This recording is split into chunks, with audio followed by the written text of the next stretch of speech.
Hi, welcome to Bushido Mindset Podcast. My name is Angel Gonzalez, your host. Here today, we're very excited. We had a wonderful guest in our podcast. His name is Devin Graham, AKA the Black Airbender.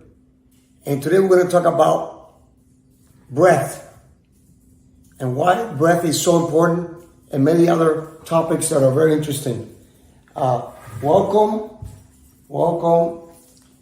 Thank you for coming. Thank you for your time. Please explain about the breath.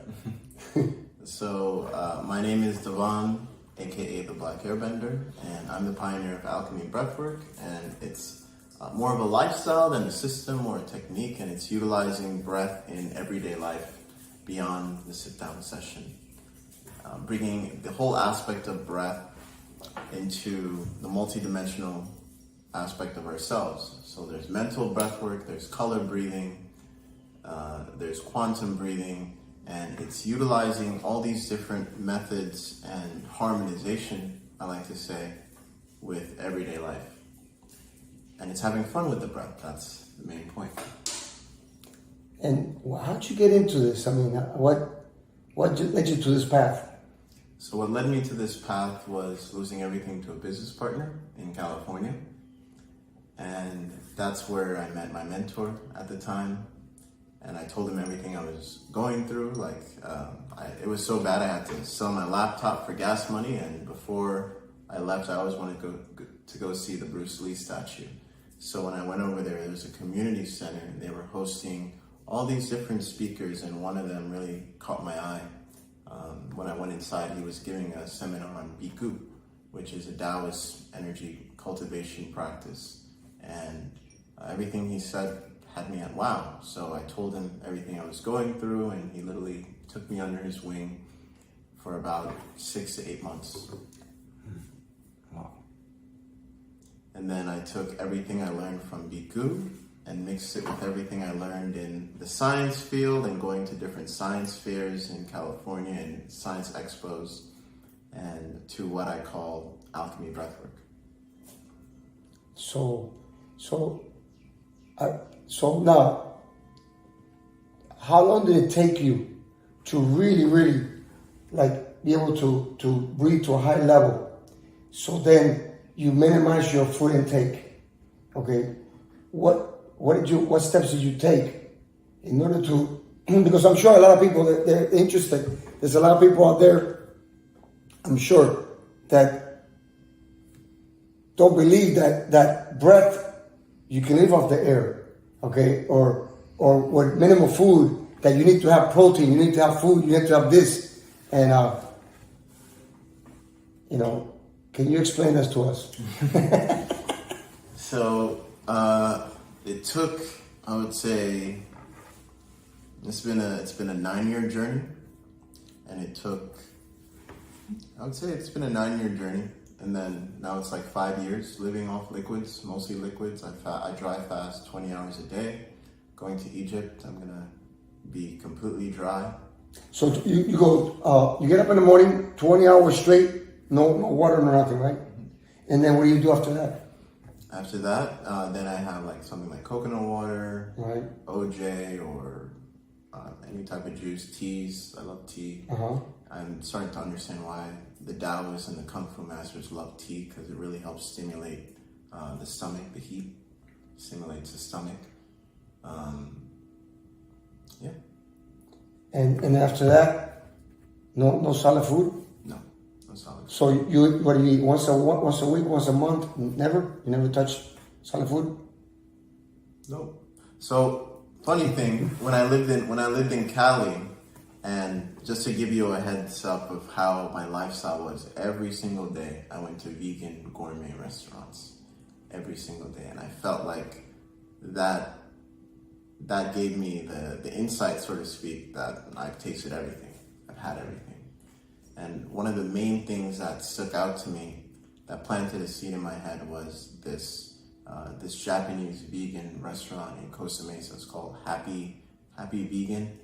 And when you go in there, the lady's smiling to you, and the chef's in the back, cooking, And when I had the food, I was just in awe. Like I've never had such energy in a sense from food. And it made me realize that it's not the actual food, it's the joy, the vibration, the happiness that is put into it. And shoot, I've never had vegan Japanese food either, and that was like the first time, and that had me say like, all right, I've tasted everything at that point. Well, there's a book by Hilton Hotima that he talks about breatharian. I read that book years ago, and I was fascinated by it. And I went to a seminar and I met this guy, and it's a fascinating thing. But just we're so programmed to believe in. Can you elaborate about the stomach? What is it that the stomach, when the stomach shrinks up, it's the stomach is like absorbs the chi, the vital force.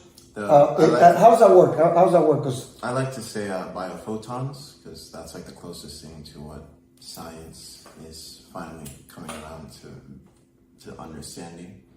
And the biophotons, or the chi, the prana, the ki, they're all the same thing. The life force, it's cultivated when I visualize it, or my understanding is it's like you're breathing life into the chi body, or the ki body, or the energy body. In that sense, the more you get aware of it, and when you're intaking. So when I started going towards that path of more liquids, I was very aware before I would actually have the food. I would pray around the food. Before going into liquids, in terms of my solid meals, I would pray around the food. I would be very intentional. I would do a mini breathwork session before actually eating the food. And then I'm starting to notice that I'm actually absorbing you absorb more nutrients from the food before, if you do like a breathwork session before it. So that also helps and gives you an awareness too of how the body really absorbs energy from the food. Because when you poop out the food, it goes to show you the body isn't using all of it, right? So what is it really using? It's really absorbing not just nutrients, but it's the biophotonic energy from the food that it's absorbing. Right. And if you look at the etymology of stomach, it's sto, mek, which means storage of energy. That is probably why they say, the legend says that Bodhidharma, he meditated for 9 years outside of the Shaolin Temple in a cave. He was a vegetarian. Mm-hmm. He didn't need to go nowhere. He just breathed and he lived off the air. Mm-hmm. There's a legend that says the one who created the Shaolin Kung Fu. He was a great yogi, and he meditated for 9 years in a cave. That's why he probably didn't eat. He just got the energy from the air. And since he's in the cave, he was literally recycling. That's what I learned from. There's a boy called Buddha Boy, and Buddha Boy, I don't know which country it might be, somewhere in Nepal. And there's this kid that just sat down on a tree and just sat there for months. And it fascinated the whole world at the time. This was, I think, 12 years ago, 10 years ago. And there was a monk. The monk came there, and when the monk was visually looking at Buddha Boy to try to see like, oh, what energy practice is he doing? The boy starts sweating. Like you start to see that, oh, something's happening, like an intense energy exchange is happening. And they asked him like, oh, what is he doing? He's like, I can't tell you, but I know what he's doing. And then the monk leaves. He's probably getting the energy from the root of the tree or something? That's what it is. That's what it is. That's why, like in one of our practices in alchemy breathwork, I say, pick a tree that you see almost every day and build a relationship with the tree. And that's what Buddha Boy did before even sitting down and doing what he did. He built a relationship with the tree, and then when he finally sat down, now that exchange is even more potent. Well, didn't the Buddha become enlightened on the boy tree. Through a fasting. He went through like fasting. He was almost consummated, and then he saw the light. Yeah, boy, I tell you, that's deep. Very, very interesting, man. I mean, because maybe food is to make money off of you, huh? Food, all the food, all these things that make you sick because it creates mucus, huh? All foods create mucus. Yeah, all foods create mucus for sure. Foods. Yeah. Now, some more than others. So have you ever heard of Dr. Arnold Ehret? Yes, Arnold Ehret. Yes, I have. Okay. He created this book called The Mucus Healing. Mucus-less diet. Yeah. That and he said that the heart doesn't pump your blood. It's the lungs. It's the breath. And once you clear all the mucus out, then the life force enters. It's a very fascinating book. And he healed a lot of people. And he mysteriously died. They say he had an accident, but they don't know. He slipped. He died in San Francisco. He slipped and hit his head, and he was pronounced dead. But he was like an amazing. It's one of the first books I read. So he got the power from the breath. He did amazing. Like he could ride bicycle for 800 miles, go on a hike for 56 hours. He did all kinds of things with no food. He also talked a lot about sunbathing and just overall exercise in general. Yeah. Do you exercise a lot? Yeah. In the past year and a half, I've been exercising more often. Now, because your body's so clean, do you sweat? Yeah, I still sweat. But since you're not, well, how much coconut water do you drink? About a good liter. Okay. So every day you take you get, where'd you get your coconuts? You gotta. You had a coconut connection. There's Cocoa Wat. There's Las Vegas de Jugos, Palacios de Jugos. That's a good spot too. And they make. Do you know that spot? Palacios de Jugos. Yeah. They make fresh coconuts. I used to go there and buy. There was a phase in my life that I was just drinking coconut water, and I was drinking like a gallon of coconut water a day. And I would go to the Palacio. The guy already knew me. He go, okay, I got your juice already ready. And I would get gallons of coconut water, and I would just drink it, boom, boom, boom, boom. And then when one of my martial arts teachers, he had shingles, he got sick. He came to Miami, and I started giving him coconut water and put him in the sauna. He would sweat, coconut water sweat. And he started, I feel better. It was like, but coconut water, they say, is what? Is the earth's, breast? Oh, the breast milk? The breast milk of the earth, right? Yeah, it's funny you made that connection because I made because the coconuts, the coconuts. Oh, true. Yeah, and it's the closest fruit to the sun. Right, because it's the highest. Very powerful. Now, what about orange? Because I love oranges. When I read Hilton Hotima, he talked about this guy that he cured people just oranges. He said that the oranges, because they're also on the tree, and they get a lot of sunlight, they call it the golden elixir. Because they're orange. It's one of the golden elixirs. One of them, but he swore this guy cure just oranges only. Oranges. So, but the coconut is more powerful because it's higher, right? So the oranges, my ideology of why the orange is so powerful too, if you look at the shape of the oranges, it's almost like the closest fruit that resembles what they call the flower of life, or the atom. Literally how the atom is shaped, like the orange itself is like the closest resemblance of that sacred geometry. So that also goes to show people that it's not just the fruit itself, but it's the geometric information from the fruit that we're getting the healing from as well. So the real food is really frequency. Yep. He's got something. He knows what's up. You connected big time. And so your teacher, was he Chinese or what? Chinese. He was a Chinese guy? From the Wudang Mountain, yes. Really? Mm-hmm. Well, also he does Kung Fu also in Wudang? Yeah, he does Kung Fu in the Wudang. He was also he did the same thing as you, the vegetarian and the... I've seen this man go from white here to black here in a couple months. So that always left the imprint. No, but I believe that. They say I made many books that after once you cleanse and you do certain thing, your white hair will turn to black. And your teeth will grow if you got, so you can regenerate your whole body. Mm-hmm. So when you say Chinese, what happened to this Chinese knowledge? Why, it just disappeared, or some people still got it?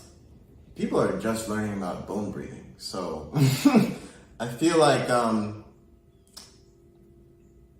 it's interesting. It's just like with when China is doing now, when they're invading certain villages right now, and the monks have to come out of hiding because they have no choice. They lived in peace for so long, but then you have certain Chinese government coming in. So what they tell the students, like, hey, go out there, spread the knowledge, just go. And now some of this knowledge is finally integrating over here. Would you say that's why they want to take over Taiwan? Because I think Taiwan has got a lot of like sacred books. Yep. When after the war, they put it in big vaults and big like chambers in the mountains. Okay, they open and they put all this information, all this stuff. Chiang Kai-shek wanted to save the history, everything, and that's why they want to take over. And that goes to show you, like, why or what type of consciousness? Why would they want to do that? Why feed into the energy of degrading? Like I'll never understand that. I don't get it.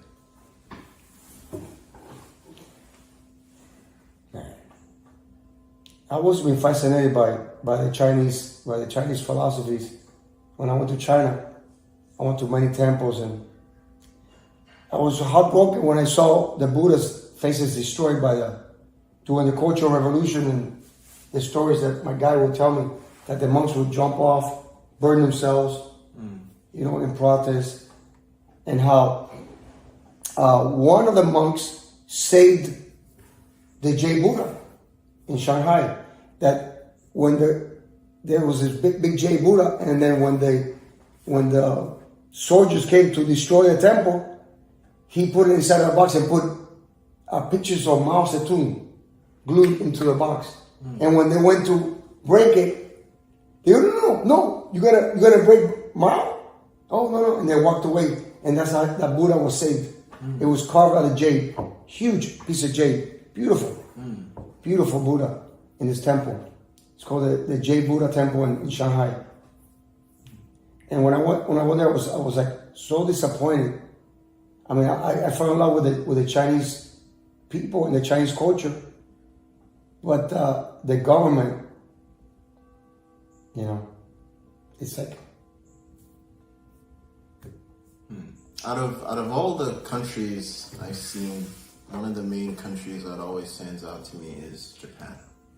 Because somehow the Zen Buddhists ingrained that ideology and that awareness, more of the awareness, into the government. Somehow it got into the government and then got into the people, where you can leave your bike there for a week and you come back, your bike is still there, untouched, unlocked. You can leave your wallet on the floor and find your wallet going to the police station. And that consciousness somehow is so ingrained into the Japanese. And it just goes to show you if the power of that type of consciousness and what it can do to the rest of the people. Even if some people don't even believe in certain things, they still follow that training that the Zen Buddhist given to the people? You know, I went to Japan a couple times. This is like the feeling I got. I went to my friend he was a famous jiu-jitsu guy, and he went to fight jiu-jitsu with a Japanese champion at the time. It was about maybe 15 years ago, and you know, I noticed things. You know, like for example, in Japan, they don't touch each other. Everything is like they bow, and when they give you the money, when you buy something, they don't give you the money, put it in your hands. They put it in a little tray, and then they hand it to you. There's no contact. And then I was watching, I was in a train station, in the bullet train, and I see this family, and this guy, business guy, and the wife and the two kids were there, and they were bowing to each other, but they weren't hugging and kissing or something like that. And I started thinking, I started thinking, well, because maybe the samurai philosophy, maybe they were samurais, they couldn't get emotionally attached to people. Oh, wow. So if they get killed, they will not suffer. So they had to be ruthless and kill, and they couldn't have emotions. So I think their culture is based, that's why there's no human contact.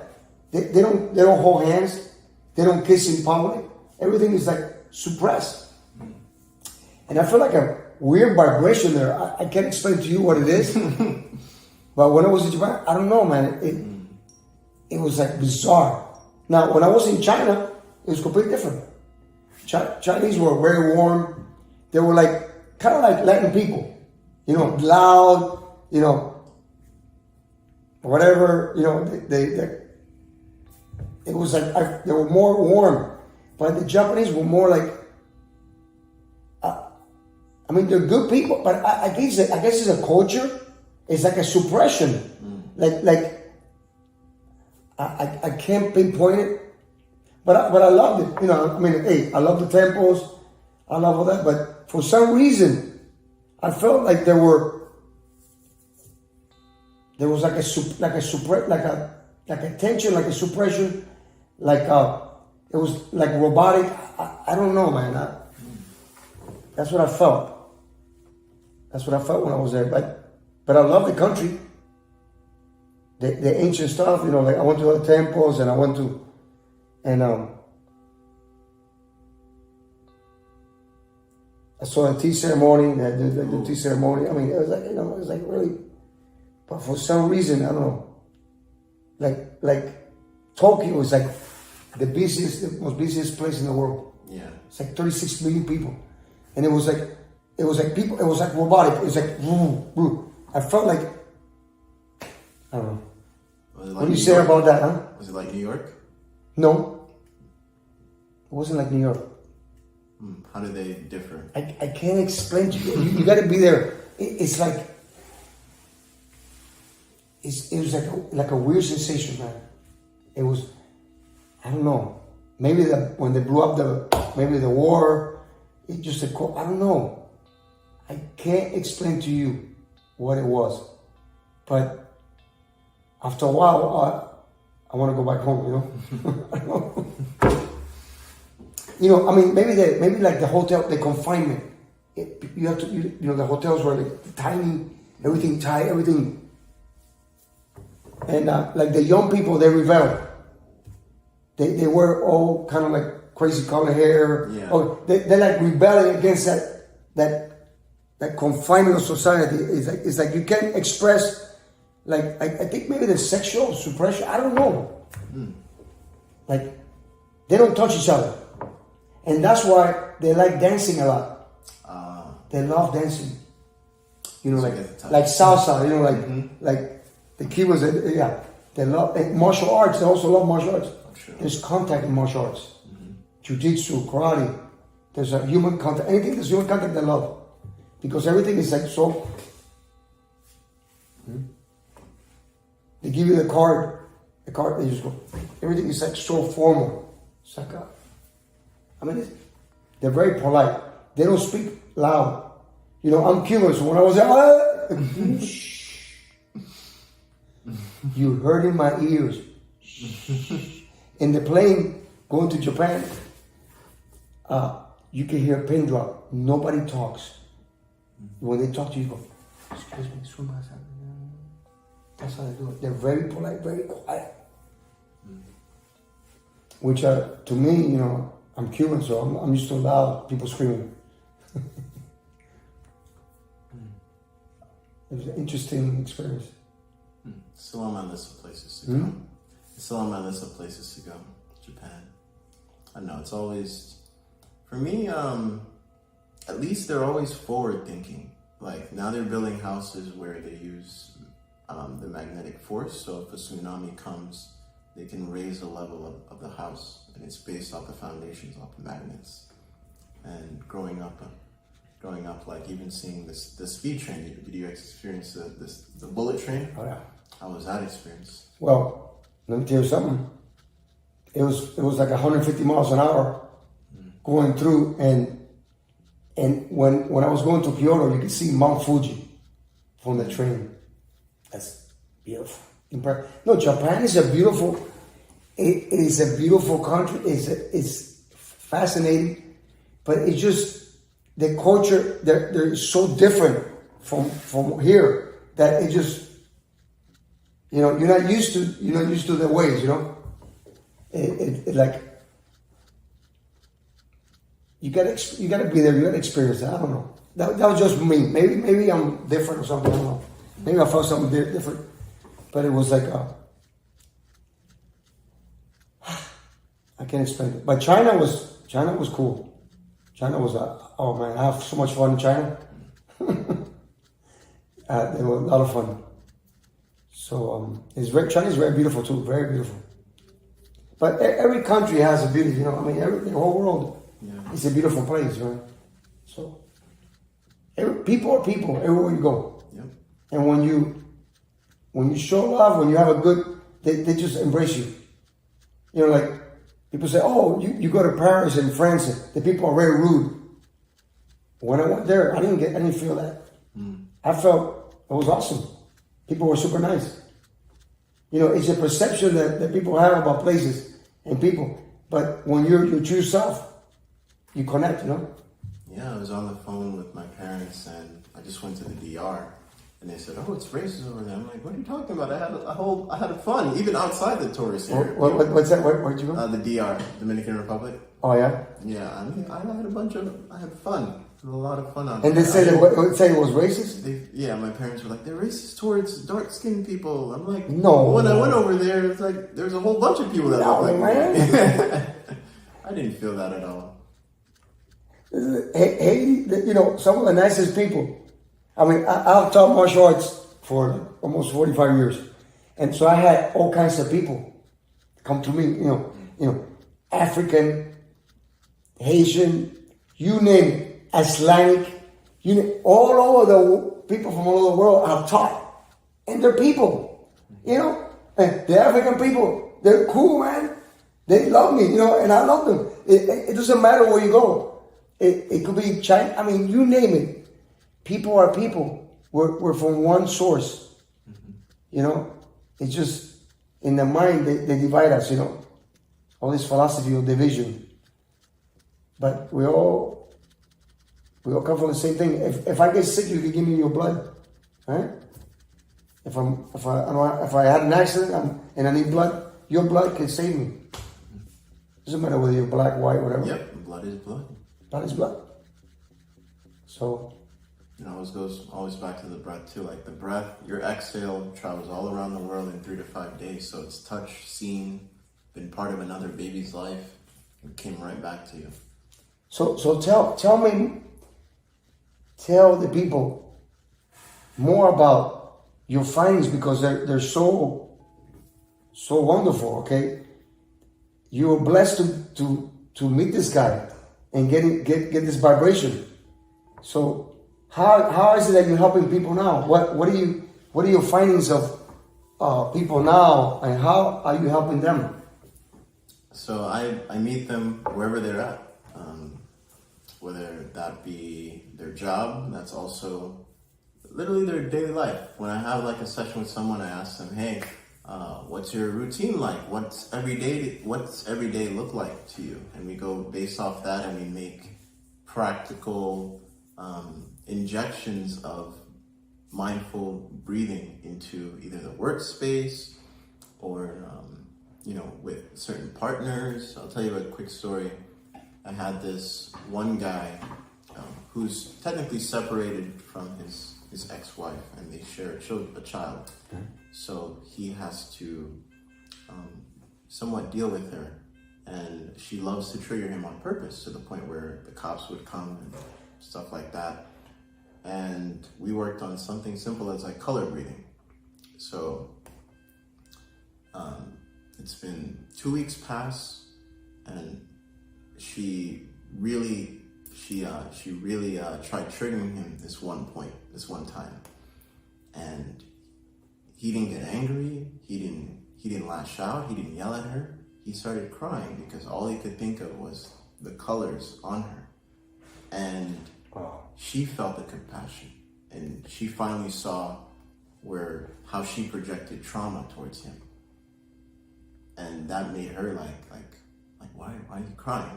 Like it just made her like in awe as well, because he started crying, and he told me like all I could just think about was the colors she was wearing, and my breath like harmonizing with the colors. Wow, that's deep. But you know something? You're doing a great service to humanity. What you're doing is because people are in such a drama. They're suffering for no reason. They're creating all this. Is it the ego? What's up with that? What's create all this? I see it too. In my school with the parents, they hate each other and they fight and you know who suffers is the kids. The kids are the ones that get traumatized. What's this unconsciousness? What's going on? Why do humans are this way? What created this disharmony?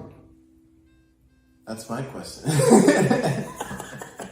Especially when you look at ancient technology. Well, maybe you have an answer. Maybe I don't know. Maybe the breathing can. Hello. So I feel like it's also the breath patterns we attach ourselves to, for sure. That's definitely. Well, then you got the answer right there. Yeah.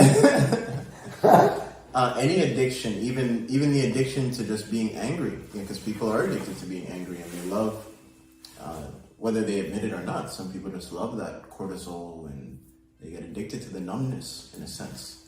You think? Yeah, they do. No matter if it's smoking or a type of food, it's mainly the breathing pattern.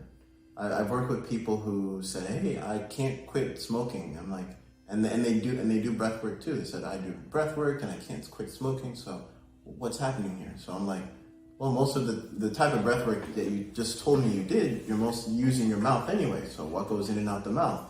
You're smoking and you're eating.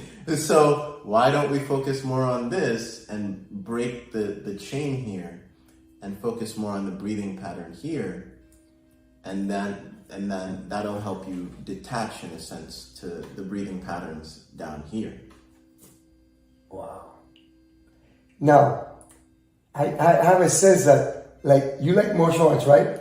Yeah. What? So did you study Kung Fu? I mean, what did you do? No. I didn't start anything yet, really. I've been looking into what's the one with Ip Man? Oh, the Wing Chun? Wing Chun, yeah. You like that? Yes, I love the Wing Chun. The Wing Chun. But what always left an imprint on my mind with the Wing Chun is the mental part of the Wing Chun. See, even Bruce Lee, even Ip Man said that it wasn't Bruce Lee that was like the one that he handed it down to. It was another student, because this one student understand it was more than the physical aspect. It was more of like the mental ripples into the Wing Chun and harmonizing with that. Well, you know, Bruce Lee, my teacher was very good friends with Bruce Lee. Very, very, they were like close. And Bruce Lee started with the Wing Chun, but eventually he veered off. Okay, he used some of the elements of Wing Chun, And then he was a big fan of Muhammad Ali. He loved Muhammad Ali. So he loved boxing, Western boxing. And then he combined Jiu-Jitsu and then Judo and then Muay Thai. He's like started mixing up. It's called mixed martial art. But before that, mixed martial art goes back from the Shaolin Temple. Mixed martial art has always been around, but it got separated as the years went by. They have people's styles. Well, some person concentrated on kicking. That's Taekwondo. The other one, boxing, wrestling, judo. So it got fragmented, and now it's coming back. But Bruce Lee, he studied philosophy. He was a philosophy major at the university. So he loved Chinese philosophy, and he incorporated, into the Kung Fu. Well, the Kung Fu already had that mentality, but he brought it to light, with his movies and stuff like that. And people fell in love with the concepts of Lao Tzu. A lot of the philosophy is from Lao Tzu, from the Tao Te Ching. Yeah, the Tao Te Ching is my favorite. That's one of the books I can always go back to, and I feel like I'll always learn something. But when you read the Tao Te Ching, did you understand it? Yeah. It always left. Even going into the second scroll of the Tao Te Ching, or his secret book, it always left an imprint in me, and it felt like, in a way, I was somewhat living that lifestyle. Yeah, because I read that every so many years I read the Tao Te Ching, and at the beginning when I was younger, I didn't understand nothing. I said, this is bizarre. These are like riddles. What is it? And then as you get older, okay, I see it. And the older you get, you start, that's, and the guy's really wise. And it's like chasing success, like people getting a rat race and they wanna, and the Tao Te Ching says, don't do that. Things flow your way. Right. And now I understand what he's saying. You create the right the right feeling, the right combination, the right atmosphere, and then it comes to you. Money comes to you, everything comes to you. You attract it. You don't chase it. Right. But what do we do here? Chase. Compete. You gotta win, you gotta do this, it creates a stress that instead of letting it flow. I guess it's the same thing as breathing. Big time. So, elaborate. For example, can you give us a quick demonstration, or for example, one breath? So let's utilize sound. So on the inhale, let's make the inhale silent. On the exhale, let's make the exhale auditory, and we're gonna clap. Okay, go ahead. How do we do it? And then when I say relax, just relax your hands. Okay. And then I'll say round 2, but keep your hands together. Okay. So let's start. So, inhale only with the nose.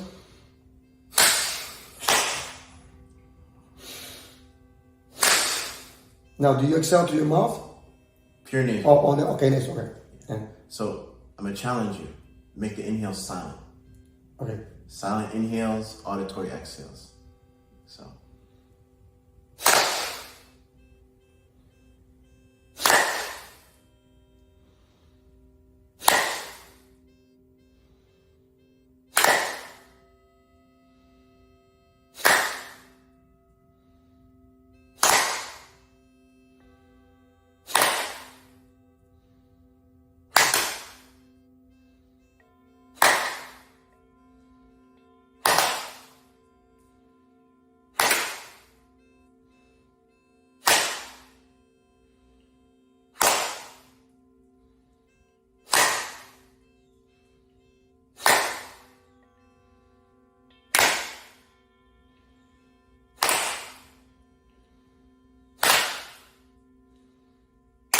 Relax, keep the hands together.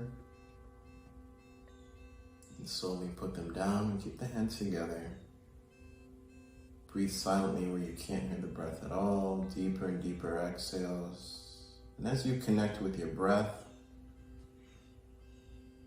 what are you breathing life into? What are you accepting more of with every breath? Say that in your mind's eye.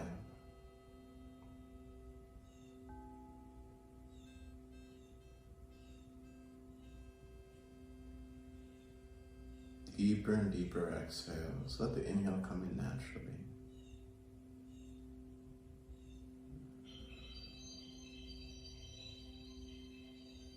Next round, hands up, getting ready for the inhale in 3, 2, 1, let's go.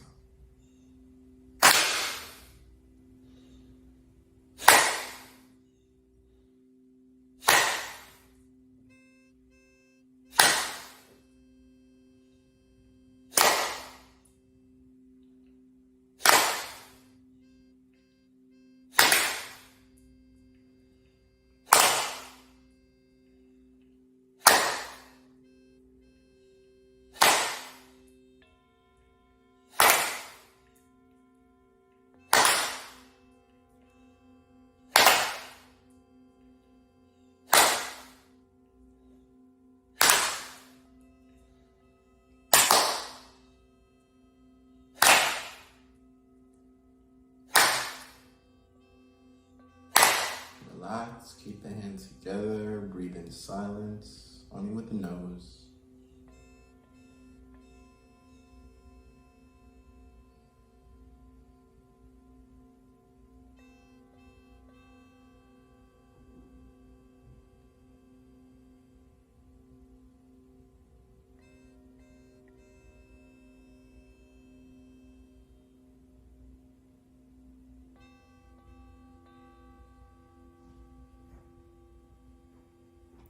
Swallow, swallow your saliva.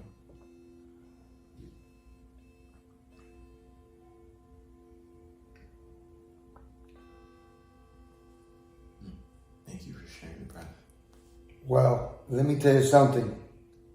I felt when you clap, I feel like the power. It's boom. It's different. I've never done it with a clap. You know something? You feel like boom, like I guess the hitting it activates out. Or explain what is it that I felt? So there's a whole bunch of different factors. There's a factor of the auditory aspect with the clapping, and the clapping extends the sound of your exhale, like that frequency emanates even wider. Yeah. I want to become your student. I want to learn. Listen, you need to get a hold of the black air bender and learn this, because I just experienced a little bit here. And dude, I felt the power. I felt like, it's like, I felt the chi, like I could smash something. Boom! It's like, oh, you know? I want to sign up for some sessions. I want you to be my guru in this thing, because you know what? You have to learn. Listen, don't think that you know everything in life. You know, don't think you're a master. Don't think this, don't think that, because, you know, I'm 65 years old and I just learned something new, something wonderful. So tell me about your sessions. Tell me how people can get involved with this. Yeah, so I do one-on-one sessions. I do in-person sessions. I have a Breath Family members group that we do Breath Dojo classes. In Breath Dojo, we start 3 a.m. Eastern time, and then every 3 hours, it's a Breath Dojo. I do personal Breath Dojo classes. You know, and what do you do? Outside, inside? What do you do this? Online or in person? No, in person. You know, say you got a group of 30 people. 30 people? Yeah. Oh wow, yeah, I do host events here and there. You know, you're welcome to use my dojo, my school, for events if you need like a space. Okay, because I have a wonderful space you can use. Oh, we're gonna do. Hey, listen to me. I'm gonna be learning from him too, by the way. I'm gonna give him his first lesson. Maybe today. I want to introduce you to Jiujitsu, Maybe my son could give you like a little class. Oh snap! He's